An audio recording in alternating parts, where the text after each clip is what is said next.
Jupiter dit un jour que tout ce qui respire s'en vienne comparaître au pied de ma grandeur. Si dans son composé quelqu'un trouve à redire, il peut le déclarer sans peur, je mettrai remède à la chose. Si dans son composé quelqu'un trouve à redire, il peut le déclarer sans peur. Un silence s'est abattu sur l'assemblée des animaux. Tous se sont entre-regardés.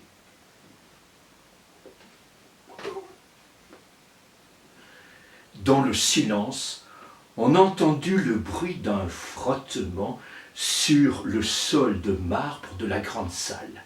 La foule des animaux s'est écartée pour laisser passer le paon, qui s'est avancé majestueusement en laissant traîner derrière lui ses longues plumes grises et ternes. Le paon s'est approché du trône où siégeait Jupiter avec à son côté son fils Mercure. « Ô souverain des dieux, a dit le paon, dans mon composé, pour employer ton vocabulaire raffiné, j'ai beaucoup à redire. » Jupiter s'est étonné. « Toi, l'oiseau à qui j'ai donné les plumes les plus longues, mes plumes sont longues, ô souverain des dieux, mais elles sont tristes, elles sont grises, et elles traînent dans la poussière. Si encore tu en rehaussais l'éclat avec quelques couleurs, je serais lieu d'être satisfait. »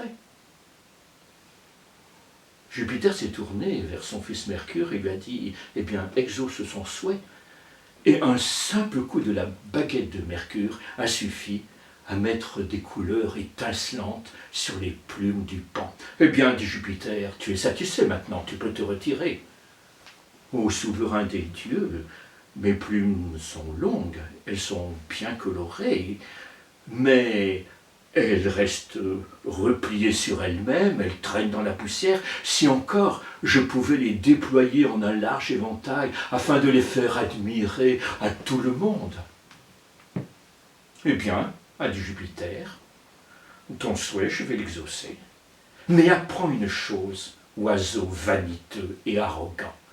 Chaque fois que tu feras la roue, chaque fois que tu te pavaneras, ce qu'on verra avant tout, c'est ton trou du cul. » Le paon a quitté la salle sous les quolibets de tous les animaux. Et la salle a été replongée dans un profond silence. Jupiter a repris.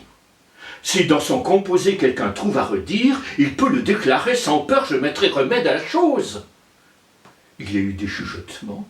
On a entendu quelqu'un qui disait « Eh bien, la girafe, tu as vu, avec son long cou, il pourrait demander à Jupiter d'avoir un cou un peu plus court. Et tu as vu l'araignée qui se plaint d'avoir 6 pattes, tout le monde se moque d'elle, pourquoi elle ne demande pas 4 pattes ?» Jupiter s'est un peu impatienté. « Venez, singes, parlez le premier. Et pour cause. Voyez ces animaux, faites comparaison de leur beauté avec les vôtres. Êtes-vous satisfait ?»« Moi, dit-il, pourquoi non? N'ai-je pas 4 pattes aussi bien que les autres? Mon portrait jusque-là ne m'a rien reproché. Mais pour mon frère l'ours, on ne l'a qu'ébauché. Jamais s'il me veut croire, il ne se fera peindre. » L'ours, venant là-dessus, on crut qu'il s'allait plaindre. Tant s'en faut, de sa forme, il se loua très fort. Glosa sur l'éléphant, dit qu'on pourrait encore ajouter à sa queue, ôter à ses oreilles, que c'était une masse informe et sans beauté. L'éléphant étant écouté, tout sage qu'il était, dit des choses pareilles. Il jugea qu'à son appétit, Dame Baleine était trop grosse. Dame Fourmi trouva le ciron trop petit, se croyant pour elle un colosse. Jupin les renvoya, s'étant censurés tous, du reste content d'eux. Mais parmi les plus fous, notre espèce excella, car tout ce que nous sommes, lynx, envers nos pareils et taupe envers nous. Nous nous pardonnons tout et rien aux autres hommes. On se voit d'un autre œil qu'on ne voit son prochain. Le fabricateur souverain nous créa besaciers de toutes les manières, tant ceux du temps passé que du temps d'aujourd'hui. Il fit pour nos défauts la poche de derrière et celle de devant pour les défauts d'autrui.